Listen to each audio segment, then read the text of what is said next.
ایک سکون ملے گا، قلبی سکون اور قلبی تسکین ہم اپنے آپ میں محسوس کریں گے۔ دعا کرتا ہوں کہ امت میں جو بھی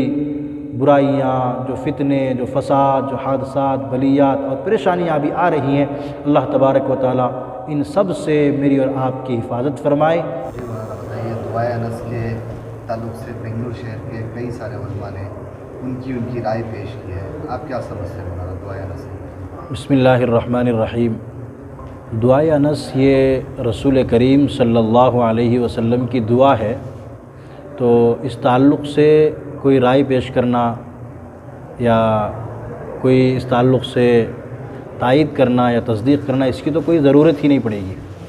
اس لیے کہ یہ خود رسول اللہ صلی اللہ علیہ وسلم نے امت کو بتائی ہے اور تعلیم بھی دی ہے، اور میرے اور آپ تک یہ دعا پہنچنے کے اہم جو ذریعہ بنے ہیں وہ حضرت انس رضی اللہ تعالیٰ عنہ ہیں۔ اور رسول کریم صلی اللہ علیہ وسلم صرف یہ ایک دعا نہیں بلکہ 24 گھنٹے میں اور اسی طریقے سے سفر حضر میں اور انسان کی جو بھی کیفیت اور جو بھی حالت ہوتی ہے، اللہ کے رسول صلی اللہ علیہ وسلم ہر دعائیں بتائے ہیں۔ جس طریقے سے ہم کھانا کھاتے ہیں تو کھانے کی دعا بتائی، سوتے ہیں سونے کی دعا بتائی، اٹھنے کی، کھا کر فارغ ہو جانے کے بعد کی دعا بتائی، اور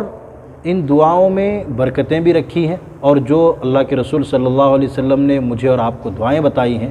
ان کا جب ہم اہتمام کریں گے تو انشاءاللہ اپنے کاموں میں عجیب و غریب نورانیت ہم کو محسوس ہوگی، اور ایسا محسوس ہوگا کہ وہ کام جو ہمارا نہیں ہو رہا تھا بڑی آسانی کے ساتھ الحمدللہ وہ کام مکمل بھی ہو رہا ہے،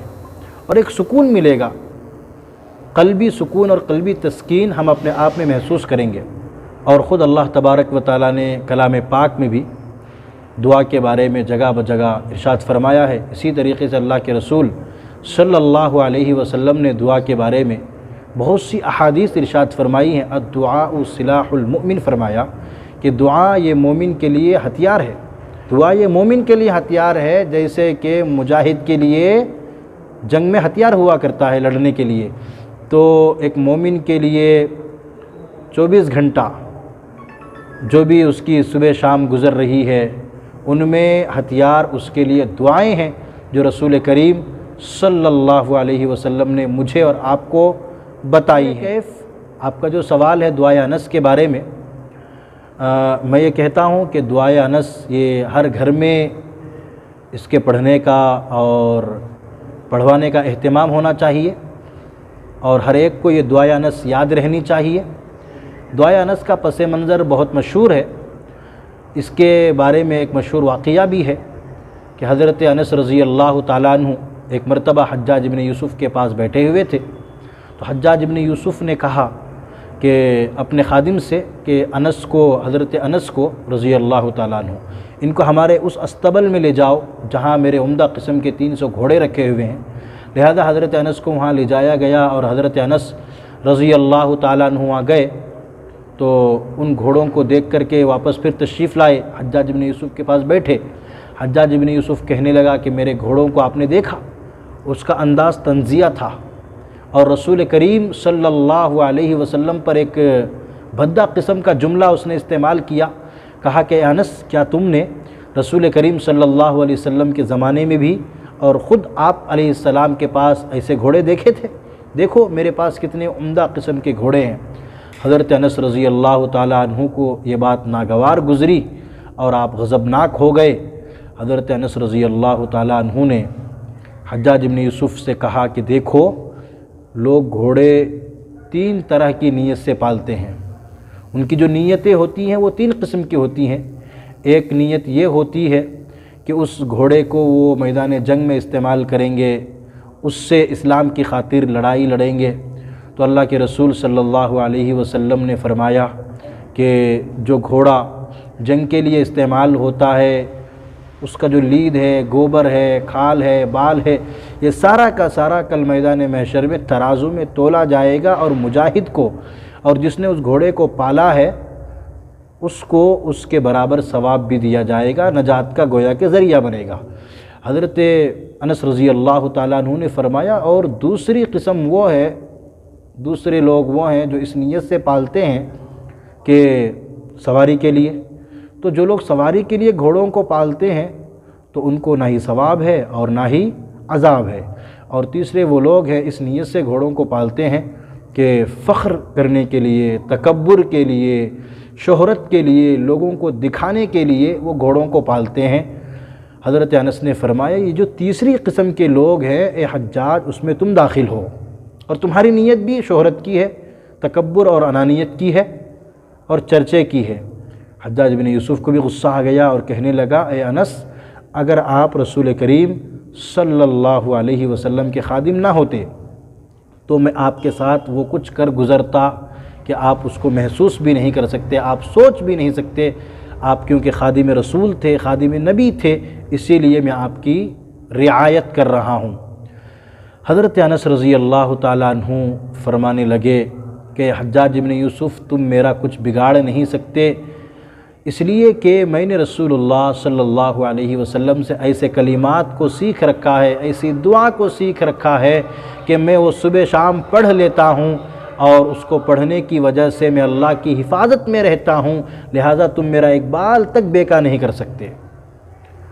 جب حضرت انس رضی اللہ تعالیٰ عنہ نے ایسا کہا تو حجاج ابن یوسف بہت تعجب کرنے لگا اور مبہوت ہو گیا، حیرت زدہ ہو گیا، پریشان ہو گیا، منڈی کو سر کو نیچے کر لیا، پھر تھوڑی دیر کے بعد اپنے سر کو اونچا کیا، اٹھایا اور کہنے لگا اے انس، اے ابو حمزہ، آپ مجھے وہ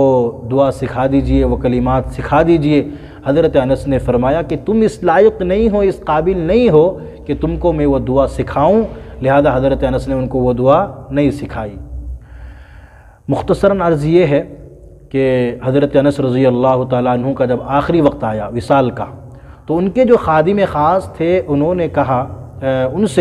ان کے خادم سے حضرت انس نے کہا بتاؤ تمہیں کیا تحفہ چاہیے، اس آخری وقت میں میرا آخری وقت ہے وصال کا، میں دنیا سے جا رہا ہوں، تم نے میری بہت خدمت کی ہے، لہذا میں تمہیں کیا گفٹ میں تحفے میں پیش کروں؟ تو ان خادم خاص نے کہا کہ مجھے دنیا کی کوئی مال و متاع نہیں چاہیے، بس مجھے وہ دعا سکھا دیجئے جو آپ کو رسول اللہ صلی اللہ علیہ وسلم نے سکھایا تھا، اور حجاج ابن یوسف نے اس کا مطالبہ بھی کیا تھا، آپ نے حجاج ابن یوسف کو نہیں بتایا تھا، وہ مجھے آپ سکھا دیجئے۔ تو اس وقت حضرت انس رضی اللہ تعالیٰ عنہ نے اپنے خادم خاص کو یہ دعا بتائی تھی، اور حضرت انس کو رسول کریم صلی اللہ علیہ وسلم نے یہ دعا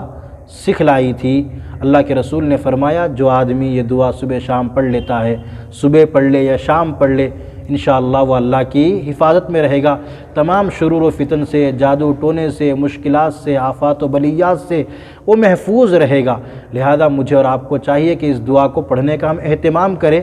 میں مبارکباد دیتا ہوں، مجھے بڑی خوشی ہو رہی ہے کہ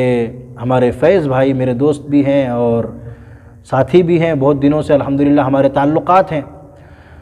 شیواجی نگر میں ان کا مکتبہ بھی چلتا ہے، کتابوں کی الحمدللہ وسیع وعریض عمدہ قسم کی کتابیں ان کے یہاں دستیاب بھی ہیں، مل جاتی ہیں، تو یہ مکتبہ چلاتے ہیں۔ انہوں نے ایک اہتمام کیا پورے شہر میں ہر گھر میں پہنچانے کا کہ دعائے انس ہر گھر میں کس طرح پہنچ جائے، اور ہر فرد، ہر ہمارا دینی اسلامی بھائی اور ہماری مائیں اور بہنیں اس دعا کو پڑھنے والے کیسے بن جائیں۔ تو انہوں نے اس کا ایک نظام چلایا، شہر میں یا ہر مسجد میں جاتے ہیں الحمدللہ، اور جمعہ کے بیان میں اس کا اعلان کرواتے ہیں، اور عمدہ فریم انہوں نے اس دعا کا بنایا ہے، عمدہ فریم میں اس کو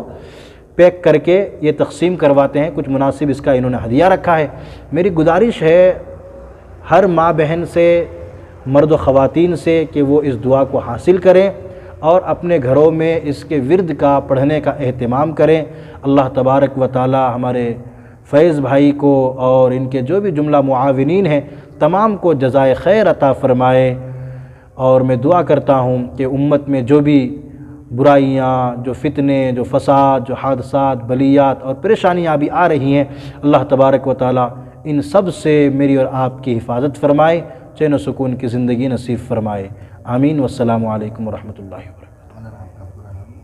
میرا نام محمد زکریا القاسمی ہے، میں یہاں خطیب ہوں مسجد عرفات کیار پورم میں، اور بذات خود میرا ایک دارالافتاء بھی چلتا ہے الحمدللہ، مقامی دارالافتاء ہے جس کا نام ہے دارالافتاء مجلس تحقیق اسلامی بنگلور، میں اسی کی تحت خدمت کرتا ہوں۔